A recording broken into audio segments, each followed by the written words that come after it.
Muy buenas tardes, yo soy Mario Martínez Vitela y esto es el curso de laboratorio de termodinámica para la Facultad de Química de la UNAM.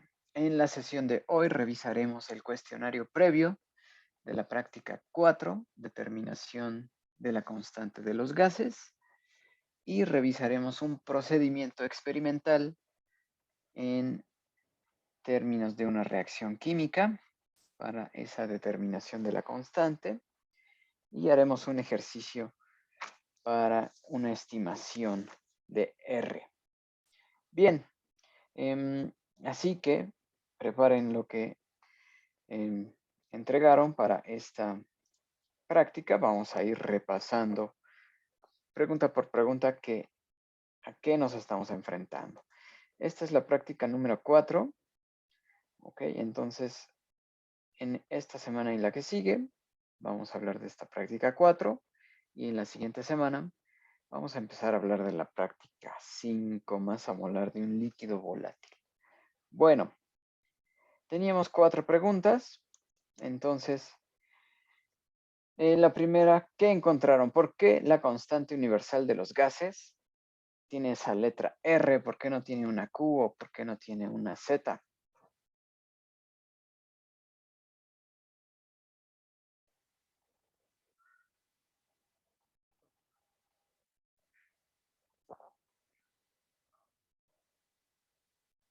Yo encontré que la UPAC, no es raro que la UPAC ponga nombres de personas o de científicos famosos en sus constantes. Sí. Y bueno, que se sugiere que el nombre R fue en honor a Renault, cuyos datos experimentales fueron utilizados para corregir el factor de conversión entre escalas de Ok, gracias. De acuerdo. ¿Alguien más? Me parece que Sebastián tiene levantada la mano.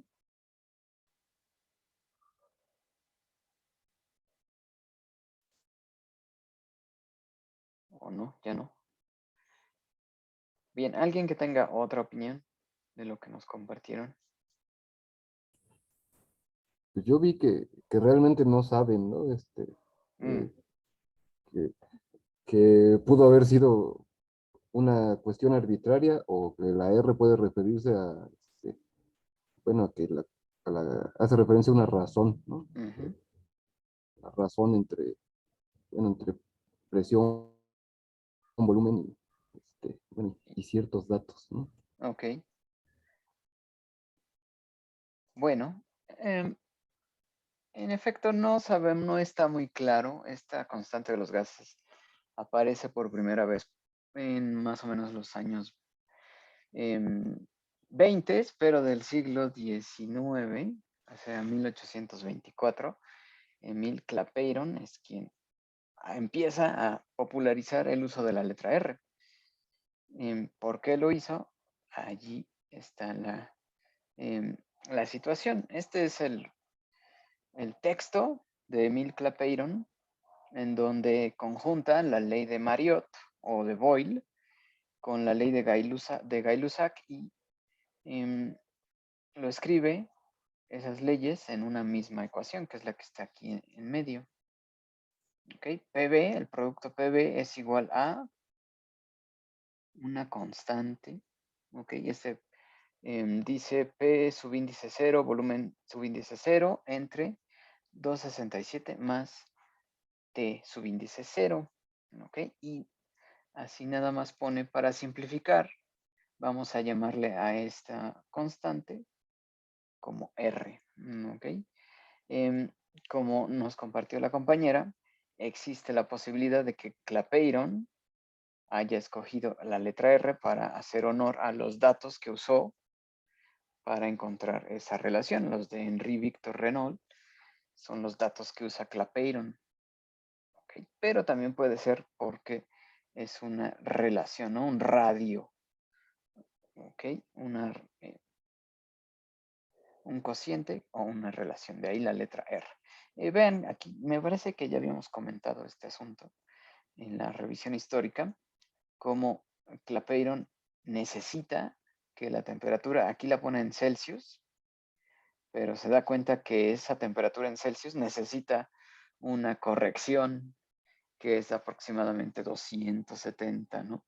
Y esa corrección, bueno, ahora sabemos que es debido a que necesitamos escribir la ecuación, o en estas ecuaciones de estado necesitamos la ecuación en la escala absoluta. Por eso Clapeyron necesita corregir esa temperatura. ¿Okay? Con los datos que él tiene, propone que esa corrección sea 267, muy cercano al 273 que ahora usamos. Pero sí, estamos entre que fue por Renault o porque es una relación. ¿Okay? ¿Por qué es llamada la constante universal de los gases? ¿Qué encontraron ahí? ¿Cómo interpretaron esa pregunta?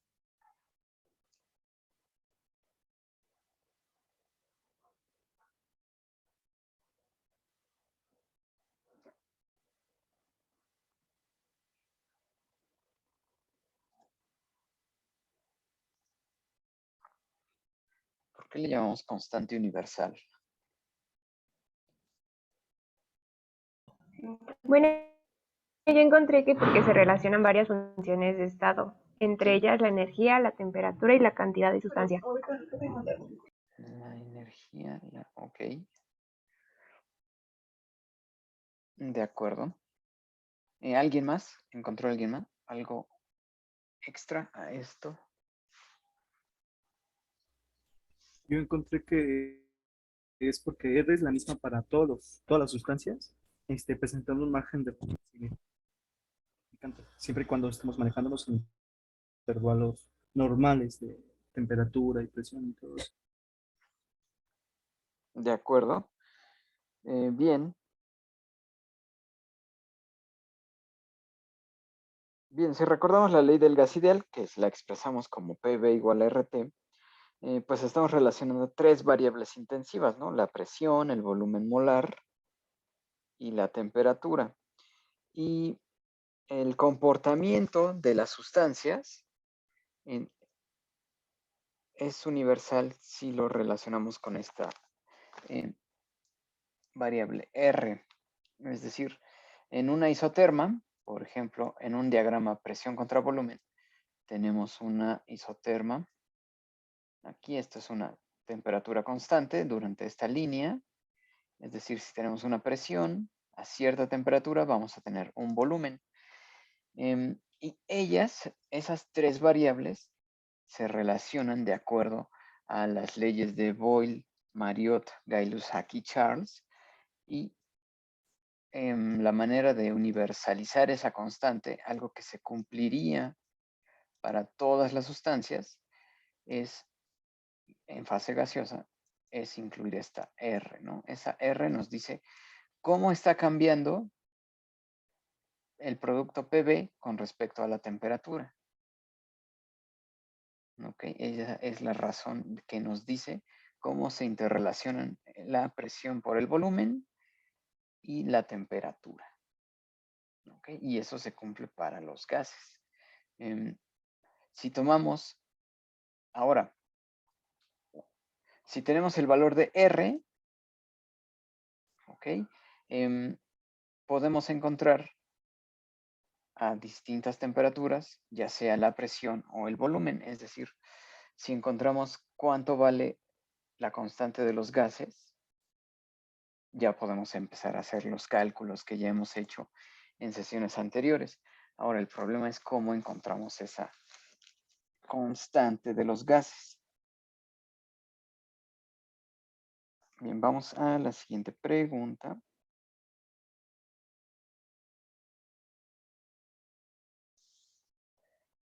Bueno, aquí tenemos valores de la constante R en distintas unidades, ¿no? El sistema internacional nos tiene aquí la primera, este es Joule por Kelvin por mol. Esto se escribe como Joule sobre mol Kelvin. Vean, estas unidades pues son producto de la relación presión-volumen entre temperatura. El producto presión-volumen es una unidad energética. ¿De acuerdo? Por eso aquí en Joule Vean, 8.314 Joule por Kelvin por mol es lo mismo que esta unidad de volumen, metro cúbico, por pascal, por presión. Es decir, presión-volumen, lo interpretamos ese producto como una energía. Tiene unidades de energía. Después tenemos la presión expresada por kilogramo fuerza por metro cuadrado, segundo cuadrado. Esa es otra unidad de energía. Kilogramo por metro cuadrado, segundo cuadrado. Y acá tenemos litro por pascal, también energía, etc. ¿no? Y aquí ya tenemos en atmósferas o en pies cúbicos o en libras mol o en pulgada por, en libra por pulgada cuadrada, que son las psis. Nosotros en nuestros cursos usualmente tenemos esta que está en litros atmósfera, es las más comunes, y 8.314. ¿Ok? En aplicaciones en el sistema inglés, pues naturalmente tendremos estas unidades. Pero esos tres valores que subrayo son los más comunes. Otro que pueden encontrar es el de 8.314, pero por 10 a la menos 7. 8.3 por 10 a la 7. Pero eso estaría en ergios mol Kelvin, ¿de acuerdo? Una unidad de energía que es el ergio entre mol y Kelvin nos da una R de 8.314 por 10 a la 7. ¿Okay? Sobre todo si estamos trabajando con centímetros o con dinas, esa es la R que necesitamos. Bueno, y por último, el cuestionario previo nos decía que fuéramos a ver este video. ¿Tuvieron oportunidad de ver lo que sucede en este video? Sí. ¿Qué pasa allí? ¿Qué está pasando? Aquí tenemos la reacción, pero ¿qué sucede allí en ese video?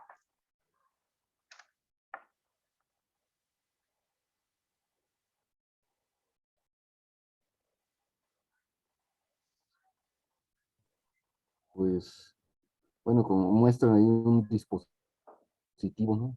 Que montaron, Sí. en donde, bueno, como en un tubo hay magnesio, ¿no? Pues, sólido, Sí. metálico. Le inyectan ácido clorhídrico y Ajá. bueno, se lleva a cabo la reacción, ¿no? Sí. Específicamente, ¿no? Lo que se trata de medir es el hidrógeno gaseoso, ¿no?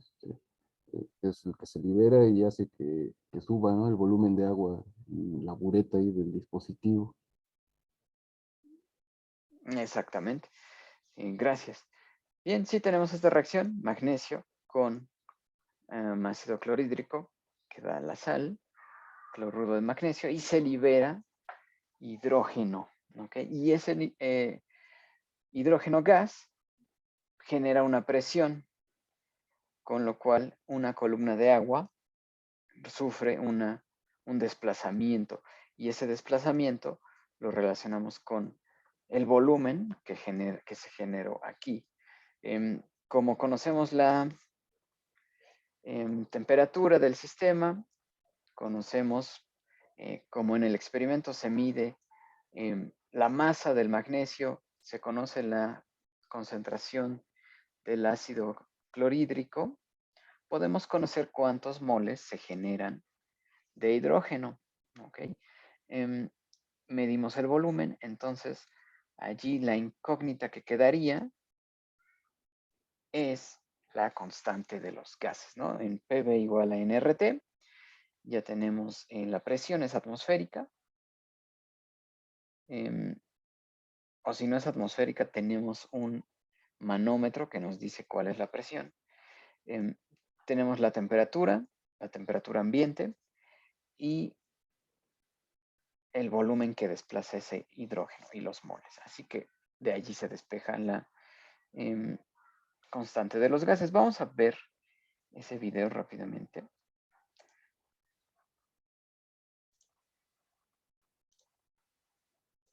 Ok, ahí está. Vean, el dispositivo que aquí se arma es una especie de tubo con mangueras conectadas.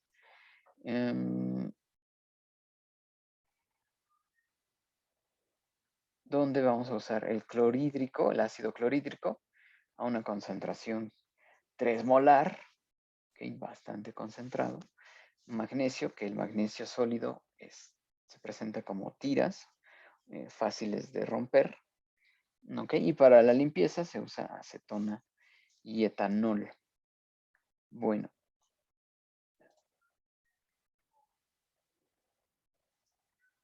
Entonces, lo primero que nos van a mostrar es cómo se monta, ¿no? Este es el experimento. Ok, aquí está el tubo, donde esto es el reactor realmente, ¿no? Aquí se lleva a cabo la reacción. El magnesio, las tiras blancas de magnesio están aquí abajo. Se tapa el reactor con un tapón de hule y con una jeringa se inyecta el ácido clorhídrico. Aquí reacciona y se tiene lo que se llama como un colector de gases. Este colector pues atrapa o dirige al hidrógeno y se conecta con otro tapón. El colector se conecta a una bureta graduada, ¿okay? Que tiene esta forma y que está llena de agua. ¿Okay? Se llena de agua hasta poco antes de que se ponga el embudo, un poco antes de este nivel. ¿Okay? Entonces, cuando se genera el hidrógeno, ese hidrógeno empuja hacia abajo el agua y hace que ascienda por por el embudo. ¿Ok? Y entonces, lo que se toma nota es en qué nivel está el agua al inicio y en qué nivel está el agua al final. Y por diferencia, podemos medir el volumen que desplazó. ¿Ok?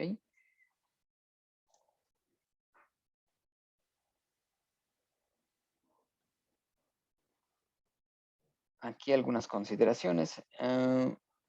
Y bueno, como ustedes vieron en sus dispositivos anteriores, que no haya fugas con Z o fugas con S, es lo más importante, que no se escape ese gas. Ven, aquí ya está el reactor, nuestra jeringa ya cargada con el ácido, bueno, con el ácido clorhídrico, aquí va a ingresar al sistema y aquí está el colector de gases. Y del otro lado llega a la bureta graduada, que a su vez está conectada en el otro extremo con este embudo que aquí llega el nivel del agua. Okay, allí se recomienda que llegue el agua. Vean que tenemos de dato temperatura ambiente. Aquí está el termómetro de mercurio junto al área de trabajo. Termómetro de columna. Ya tendríamos entonces la temperatura, 20 grados Celsius. Y aquí usan un manómetro digital para determinar la presión atmosférica. ¿Okay? Que si esto se realizó en la Ciudad de México, en Ciudad Universitaria, pues es alrededor de 585 milímetros de mercurio. ¿Okay? Ya tenemos esos dos datos.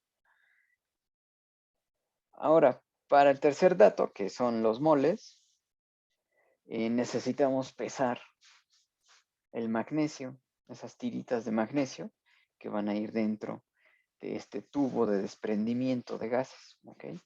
Y tomamos con la jeringa, tomamos el ácido clorhídrico.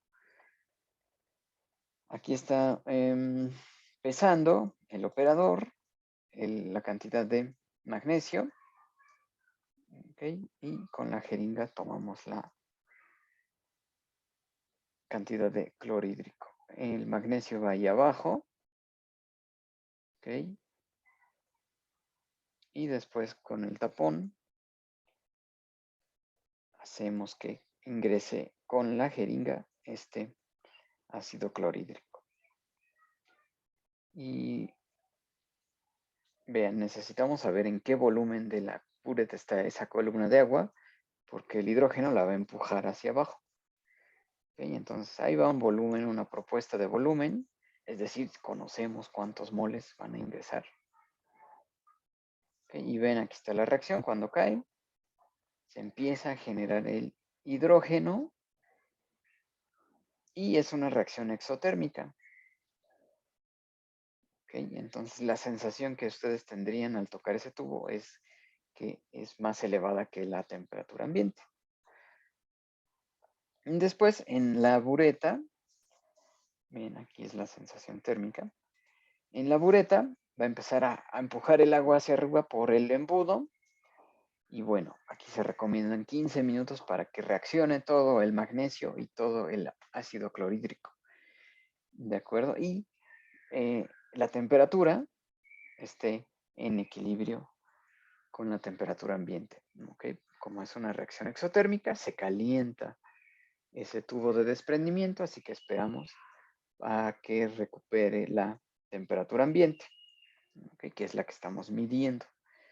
Y después medimos el nivel del embudo comparándolo con el de la bureta.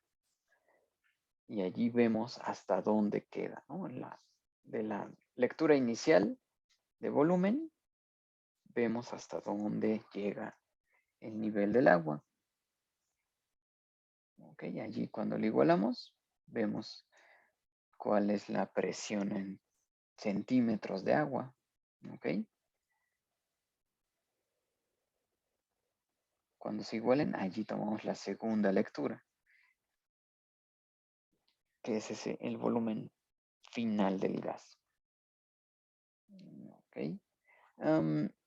Después se desconecta todo y se lava, es decir, de lo que no reaccionó en el fondo de ese tubo que contiene el magnesio,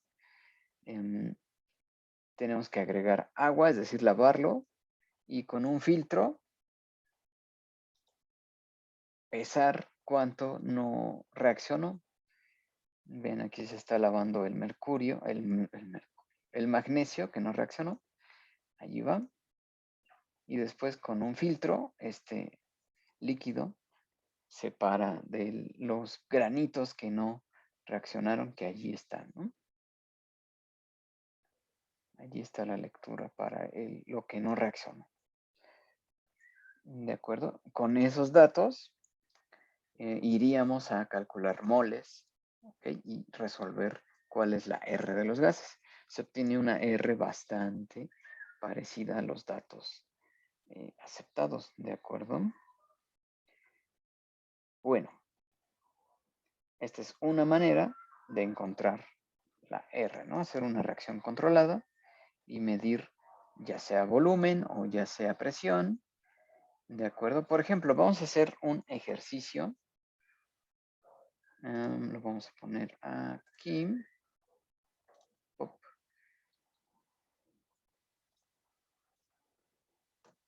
Aquí voy a poner las instrucciones del ejercicio que vamos a hacer. Vamos a hacer una determinación de una constante R. Y dice que en un contenedor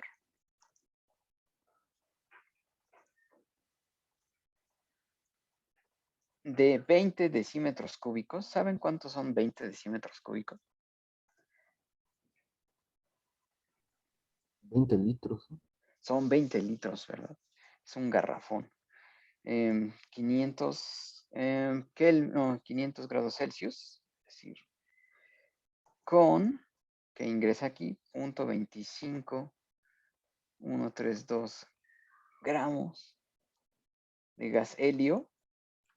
Ok, nuestro garrafón vamos a poner 0.25 gramos de helio y lo vamos a calentar a 500 grados Celsius. Después medimos la presión con un manómetro de agua, ¿ok?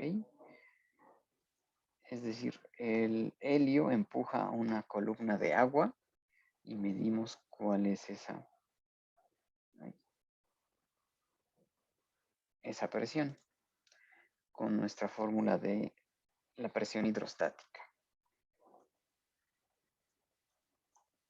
De acuerdo, se mide una presión de 206.402 centímetros de agua, ¿ok? Que el manómetro está a 25 grados Celsius. Entonces, esa agua tiene una densidad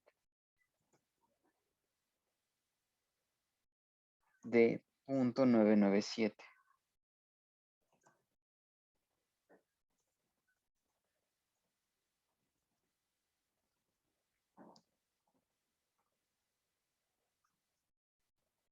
Ok, gramos sobre centímetro cúbico. Ok, entonces, determinemos R. ¿Cómo le hacemos? ¿Qué es lo primero que hay que hacer?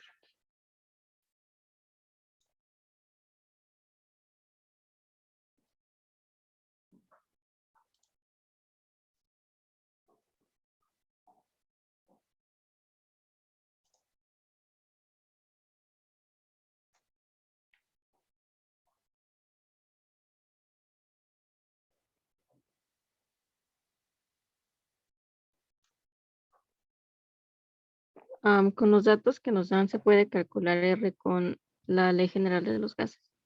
Así es. Necesitamos PV igual a nRT.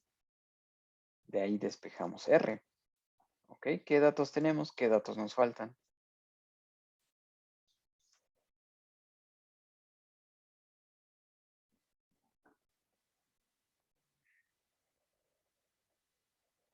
Pues nos dan los litros del contenedor, que son 20 decímetros cúbicos.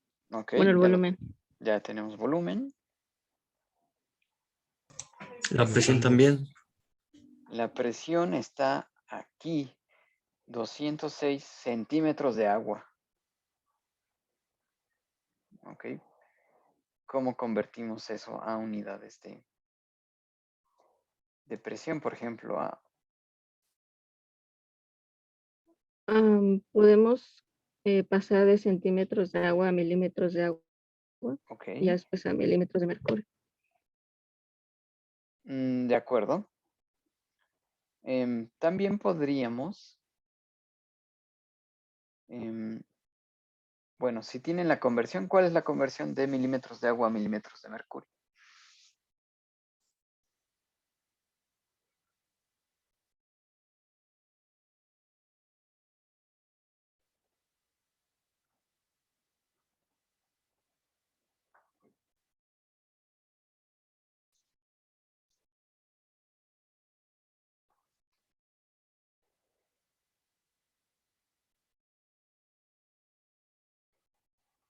Vean, si esto está en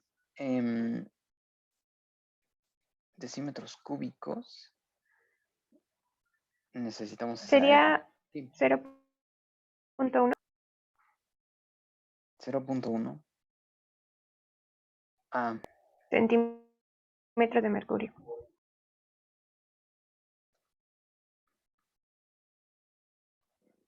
ok, ¿están de acuerdo los demás? ¿Cómo convertimos esos centímetros a presión? Necesitamos la presión. Yo tengo otro ¿Sí? factor de conversión. Tengo que 1 milímetro de agua Ujú. equivale a 7.238 por 10 a la menos 2 milímetros de mercurio. Eso me suena más. Ok. Bueno. Y ahora si convertimos los centímetros de agua a milímetros de mercurio, lo que estamos recurriendo es, ustedes recuerdan que la presión hidrostática, es decir, lo que está en esa columna, es de este estilo, ¿no? Ρ por H. Así, podemos hacer la conversión a milímetros de mercurio, claro. podemos también tomar la densidad del agua por G, que es 981 centímetros por segundo cuadrado, y después por los centímetros que nos están dando, y ya tendríamos la presión. ¿Ok? Ahora, ¿en qué unidades estaría eso?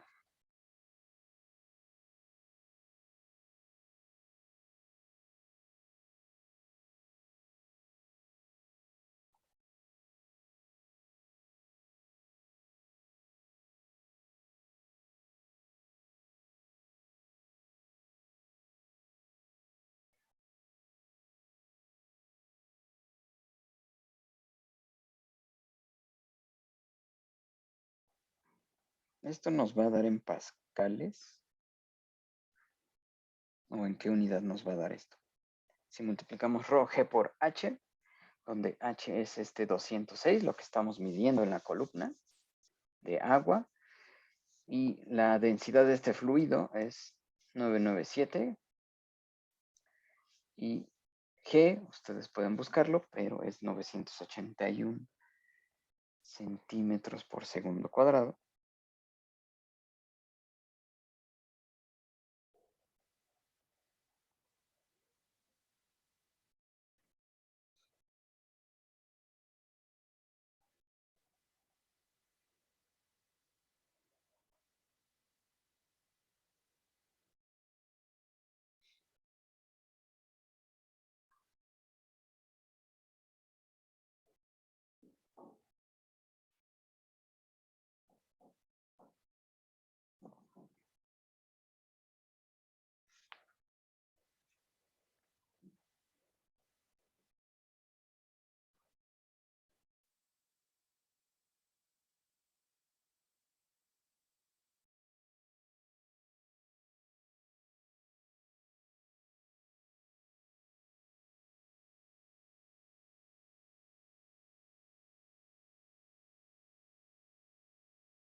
Pues yo traté de hacer el análisis de unidades y quedaría como gramo entre centímetro por segundo al cubo.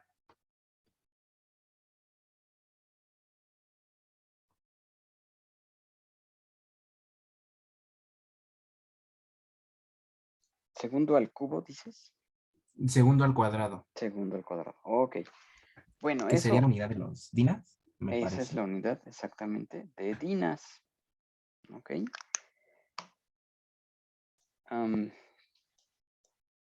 ¿Sí está claro para todos? Aquí nada más estamos multiplicando esta G por centímetro cúbico, que es la densidad, después la aceleración de la gravedad, que son 981 centímetros segundo cuadrado por H, que está en centímetros, y eso nos va a dar unidades de, voy a poner aquí que estoy poniendo unidades entre corchetes, un igual entre corchetes indica que son unidades, es gramo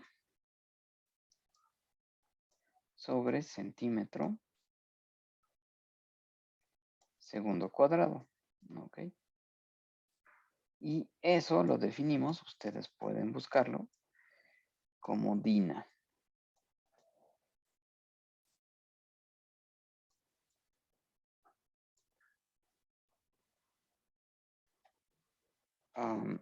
Aunque nos falta decir que es...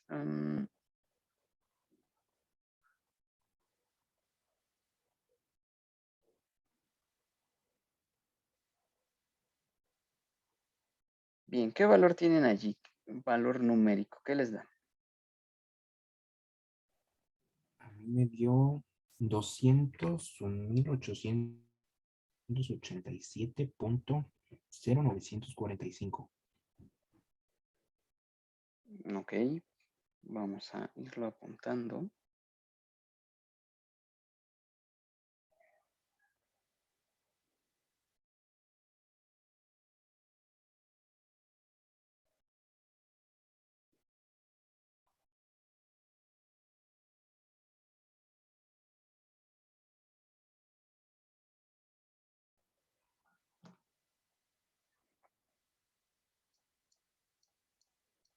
Ok, esto es en notación científica, es 2.01. Luego un 8,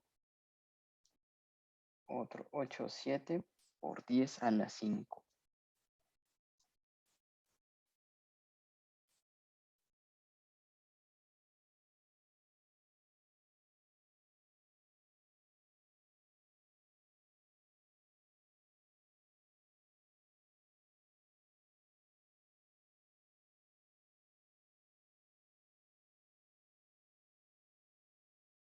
Ok, vamos a intentar. Ahora nos falta que los moles de este gas helio, ok. La masa molar del helio es 4.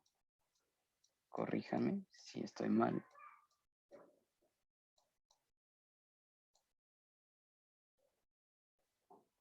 Sí, está bien. 4 gramos por mol.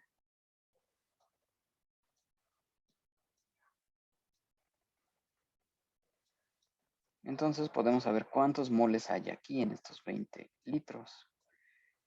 ¿Ok? Tenemos 0.25, 132 gramos. No voy a escribir todo, pero ustedes saben que es 0.25 gramos. Y después uso el factor de conversión, que es que por cada mol de helio hay 4 gramos de helio.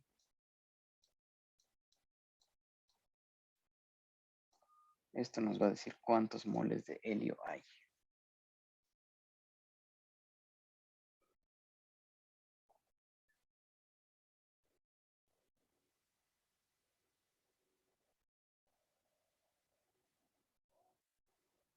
Cero punto cero 625 mol.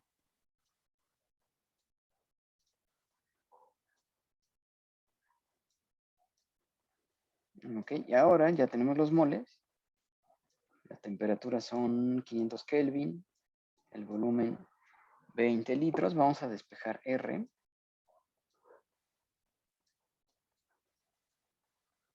Okay, que es el producto presión que acabamos de encontrar por volumen, pero vean que esto tenemos que ponerlo en centímetros cúbicos.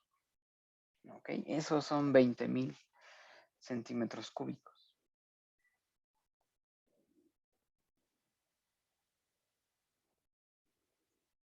¿De acuerdo? Y entre NT.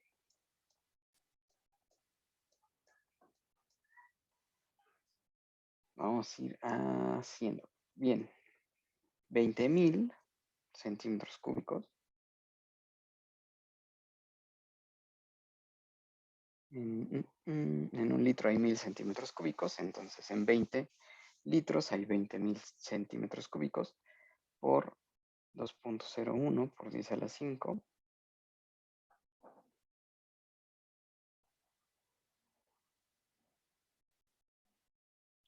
Entre 0.0625 por 500 Kelvin.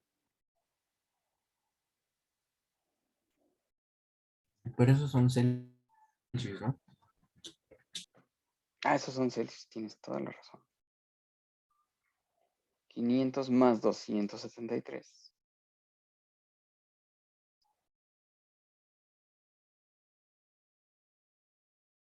Ok.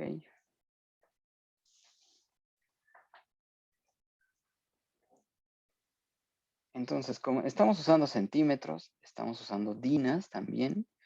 Entonces, la R que esperamos va a estar en ergios por mol Kelvin, ¿no? Porque nos fuimos con los centímetros. No convertimos nada a atmósferas, ¿de acuerdo? Sino que R va a estar en ergios mol Kelvin.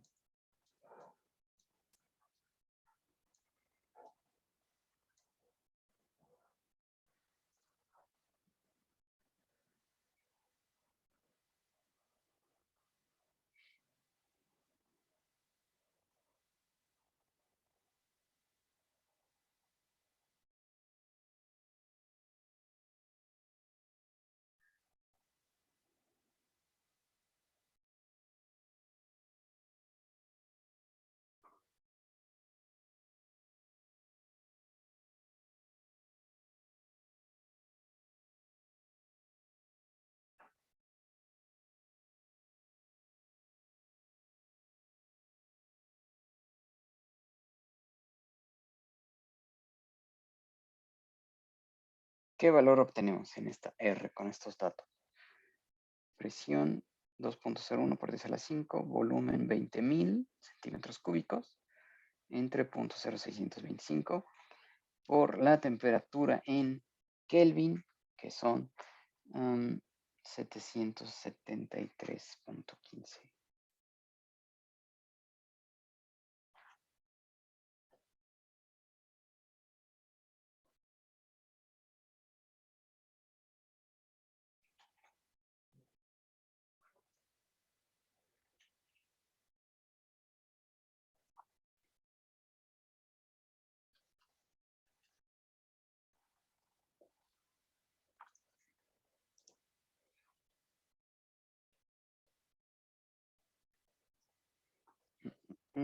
Alejandro, no es de 216.000. A mí me da de 80 y... Ay, es un número muy grande. Ok. Empieza con 83. Sí. 83, 12, 04, 20.87. Ok, bueno. Sí tiene que dar un factor de 8.3 algo, ok. Allí chequen bien esta operación. Presión es 2.01887 por 10 a la 5 por volumen 20.000 entre 0.0625 por T. Ok, aquí Oscar Iván también nos dice un factor 8.3 por 10 a la 7. Ok, a mí me da, por ejemplo, 8.319 por 10 a la 7. Ok. Esto está en ergios mol Kelvin, 8.319 por 10 a la 7. Si ustedes buscan en tablas, o la tabla que vimos al inicio, vamos a verla. Aquí está. Si fuera este experimento perfectamente llevado a cabo, ese factor tendría que ser 8.3144626 por 10 a la 7. Es decir, si convertimos lo que acabamos de encontrar, 8.3 por 10 a la 7 ergios, por 10 a la 7, en joules es simplemente 8.314 joules mol Kelvin. De acuerdo, vamos a verlo. Ok, esto está en ergios. Ok, o si convertimos ergios a joules, quedaría solamente 8.319, que está en concordancia con los valores en tablas. Aquí, ¿cuál fue la clave? Pues encontrar los moles, como siempre, ver dónde están los moles, los tengo que calcular, ya me los dan, dónde están, y después interpretar cómo nos dan los datos, ¿no? Una presión que nos podrían haber dado en atmósferas, pero bueno, nos la dan en 200 centímetros de agua, hubo que convertirlas, ¿ok? Con la densidad y la ecuación de Rho G por H, encontramos esa presión y ya pudimos entonces sustituir y despejar R, esta R que nos da muy parecida, ¿no? 8.319 para mí, algunos 8.312 o 8.335. Bueno, sencillo, ¿no? El ejercicio. Una pequeña preparación para lo que van a hacer ustedes en su dispositivo. Ustedes van a tener datos de presión y de temperatura. Lo que van a tener que medir es el volumen, ¿ok? Y determinar moles de una reacción que van a hacer, ¿ok? Y allí van a estimar una R, ¿ok? Así que les comparto. Bueno, ¿alguna duda de este ejercicio?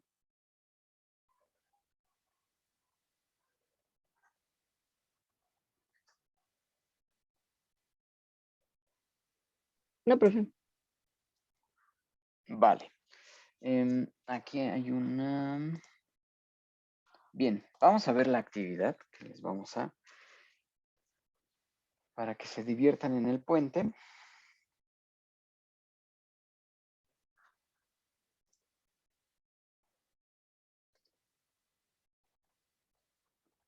Aquí está.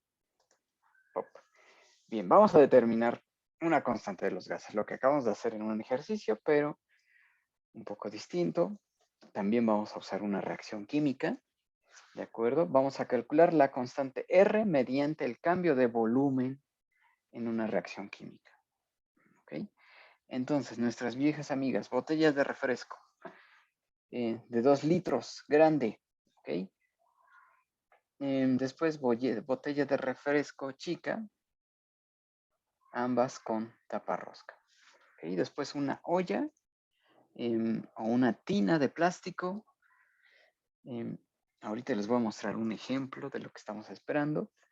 Una jeringa, 10 mililitros. Marcador para poner marcas iniciales de volumen. Regla, tijeras. Y una taza medidora. Ok.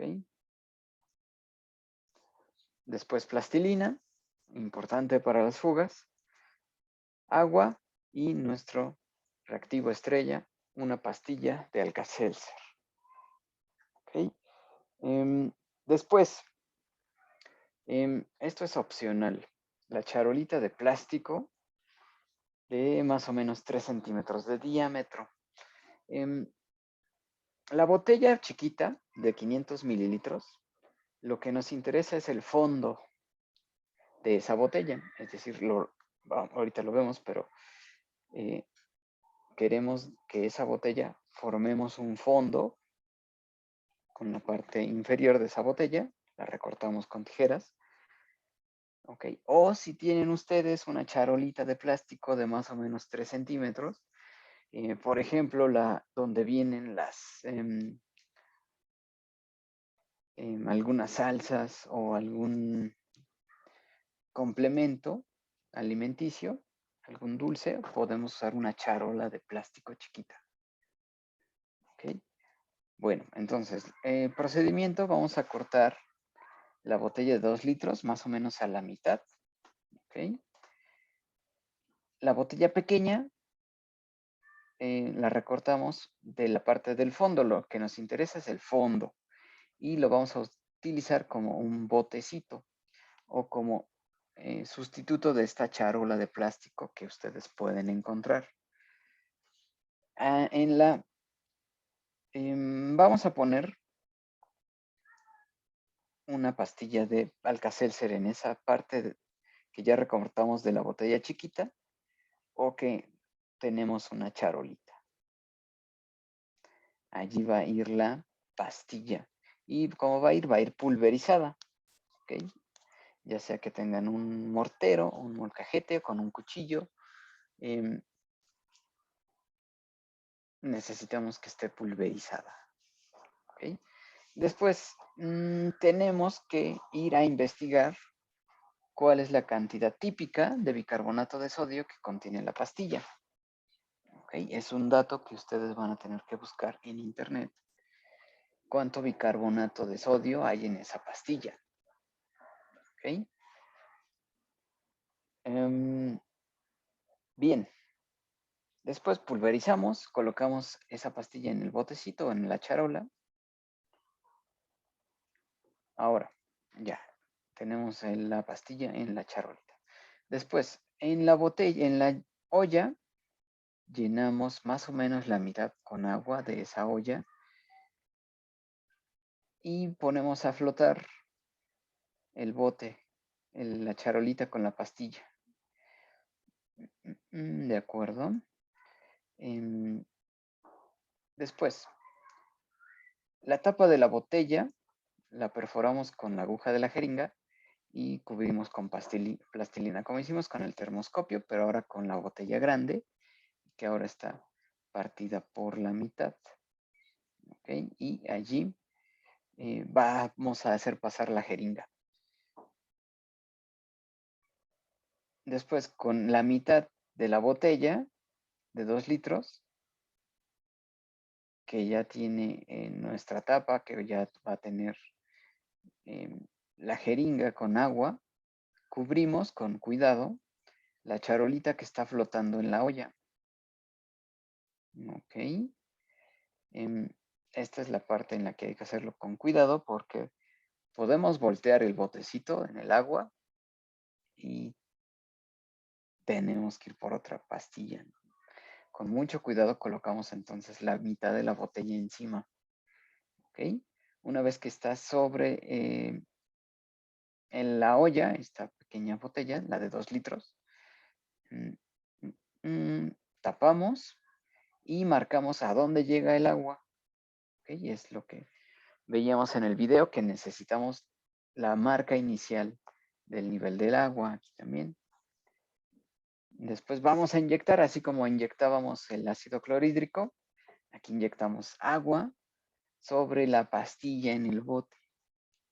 ¿Okay? Ustedes ya saben, como hicimos en el primer dispositivo, esta reacción, agua con la bicarbonato, se va a generar CO2. ¿Ok? Entonces, ese CO2 va a empujar a la botella hacia arriba. ¿Ok? Vamos a esperar unos minutos para que todo el bicarbonato reaccione. Y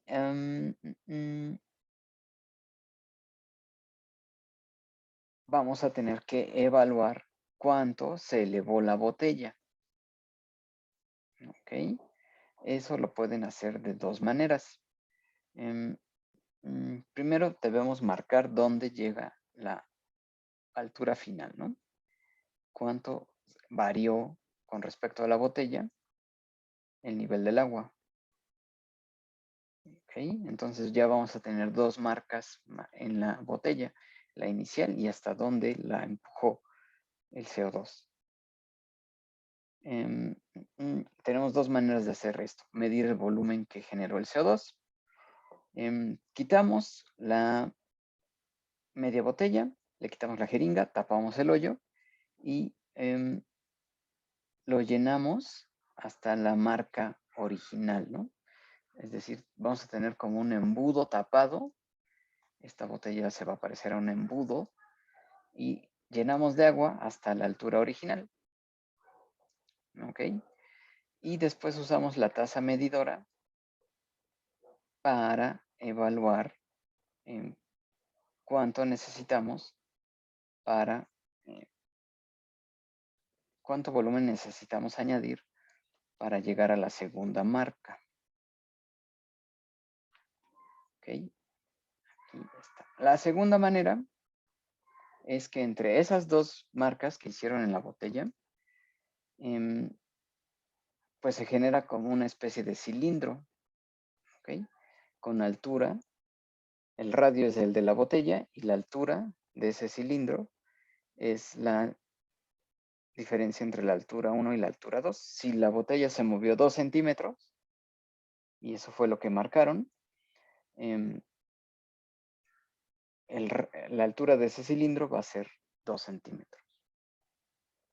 ¿Okay? ¿Qué es lo que decimos aquí?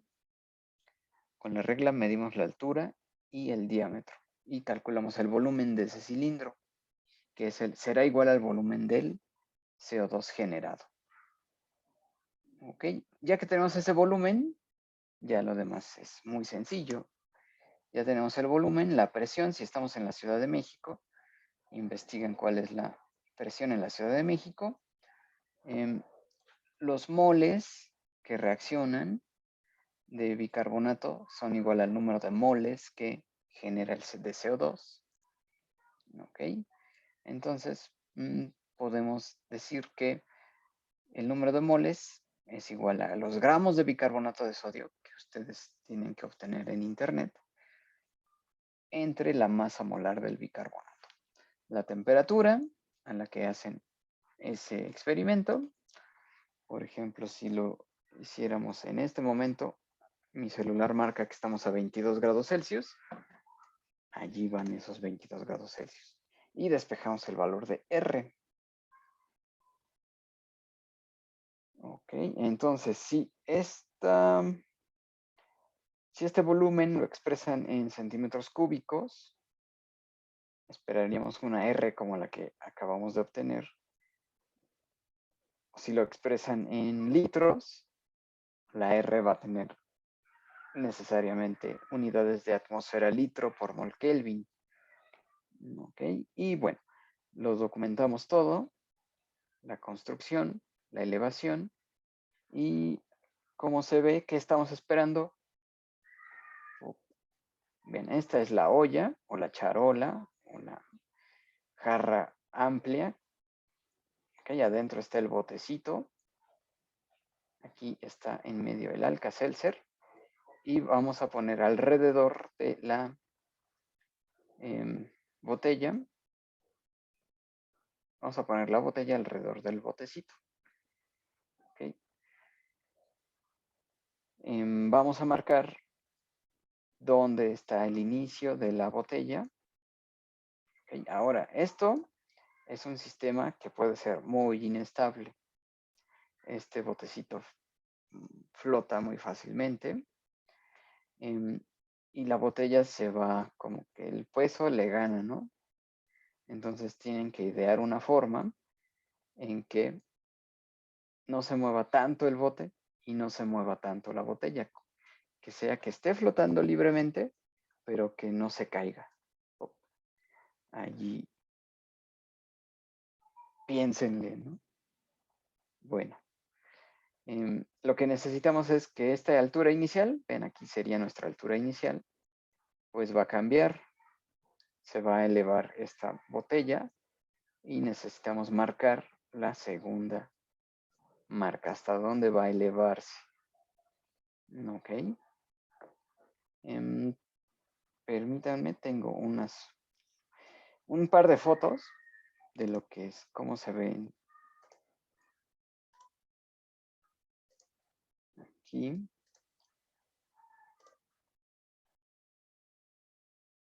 Bien. Por ejemplo, aquí está la olla. Bueno, esta es una bandeja grande. Ok.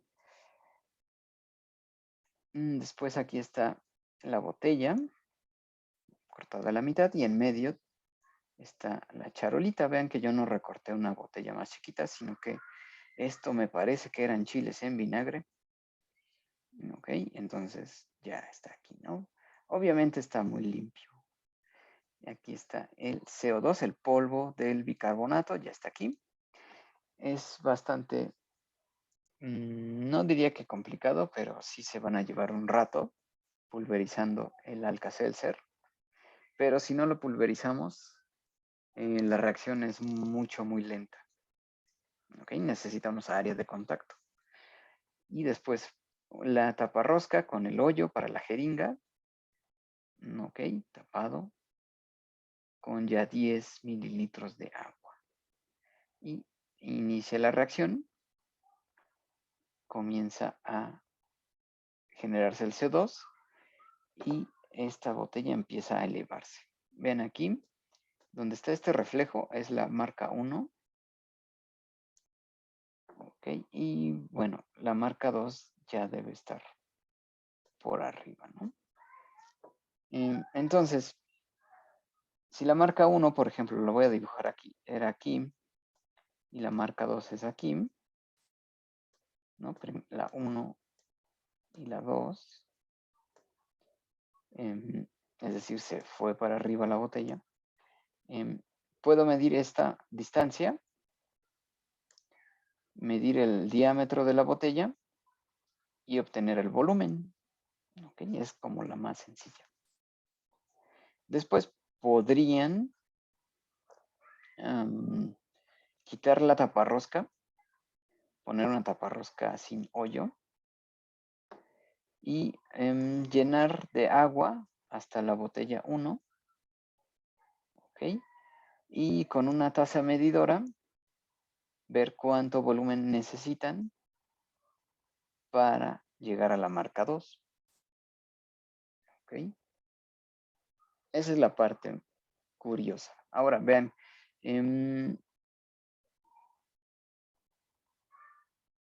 Esto es lo que les digo que se puede ir de lado. Esto se puede ir para acá o para acá. Entre más grande sea la botella, se observa un poco menos, porque es más pesada. Y el botecito, miren, aquí podrían dejarlo flotando, pero sí se mueve mucho. Entonces vean que aquí les paso un tip. Vean lo que está aquí abajo. ¿Qué creen que está aquí abajo?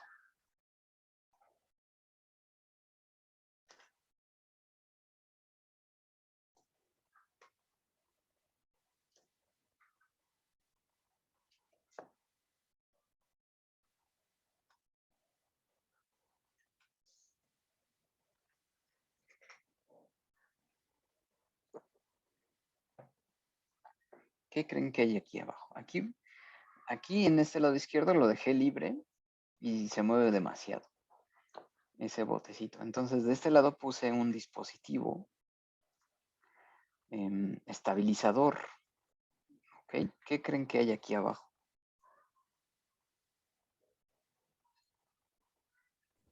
¿Un vaso? Es un matraz Gerber-Meyer. ¿Ok? Es un frasco de Gerber que usé para estabilizar el botecito. ¿Ok? Ustedes pueden usar un vasito chiquito para que ya no se mueva esto. ¿Ok? Y ya garanticen que está cayendo todo el agua. ¿Ok? Es una manera de hacerlo. Otra manera podría ser poner unos bastidores en la olla, algún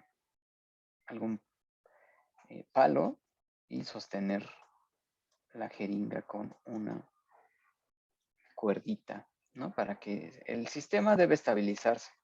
Lo que nos interesa es encontrar cuánto cambia estas marcas, ¿ok? Y eso lo asociamos al volumen. ¿De acuerdo? No sé si tengan dudas de cómo lo vamos a construir.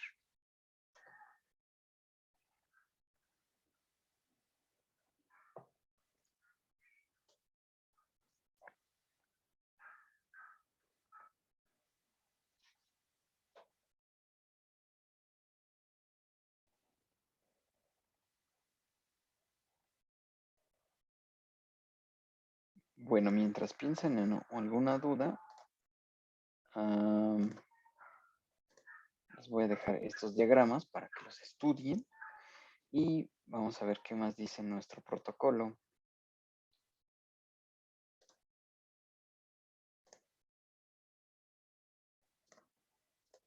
Bien, aquí está ya. Una vez que encuentran ese volumen, se van a contestar la reacción química, ya se la saben, cuál es la reacción que sucede. Y después vamos a registrar los datos, cuál es la altura inicial y la final, cuántos son los números del número de moles en esa pastilla, cuál es la temperatura, la presión atmosférica y qué volumen, a partir de este cambio de alturas, qué volumen existe, ¿no? Y después aquí en esta columna calculamos R. Después aquí van a escribir qué errores experimentales influyen en la determinación de R, es decir, qué es lo que se está complicando la vida en este experimento. Okay. Después, ¿qué efectos tienen los siguientes errores experimentales? En el valor de R. ¿Se incrementa? ¿Decrece? ¿Se mantiene? Ok, es decir, en esta pregunta 3 van a escribir qué errores están pasando. Y en la pregunta 4 van a pensar cómo influyen esos errores en el valor de R. Ok, eso lo pueden pensar si tienen la ecuación del gas ideal, ¿no? Si PV es igual a nRT, ¿cómo afecta un cambio en temperatura a la R? ¿Cómo afecta un cambio de moles a R? ¿Un cambio de presión o un cambio de volumen? Con la ecuación del gas ideal, ¿cómo cambia esa R?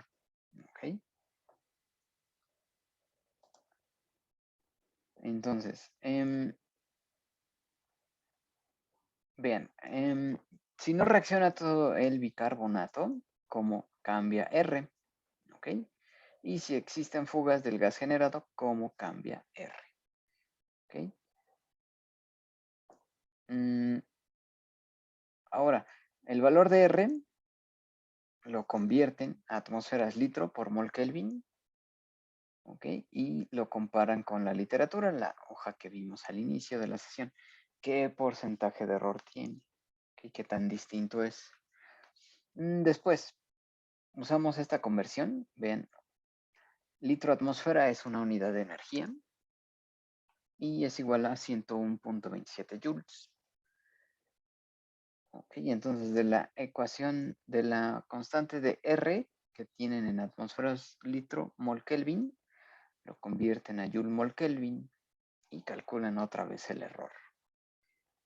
Ok, y bien, como siempre, adjuntan las fotos y videos en distintos momentos de la reacción. ¿Y qué conclusiones llegan? Aquí les dejo un artículo que habla de la constante de los gases y el crédito para los profesores Sergio Rosenel y Fernando Morales, a partir del cual pudimos adaptar este protocolo. ¿Ok? Bien, entonces les voy a compartir esta plantilla para que aquí viertan sus respuestas. Aquí vean el procedimiento experimental para construir este. ¿Ok? Y entonces la siguiente semana revisamos esos datos, revisamos cómo nos fue y empezaríamos, una vez que platiquemos este dispositivo, seguiríamos con la práctica 5, ¿ok? Les platicaría cuál es el cuestionario previo de la siguiente práctica. Por ahora, entonces, nos concentramos en crear este experimento y obtener esa R a partir de una reacción química. ¿De acuerdo? Sí, profe. Sí, de acuerdo.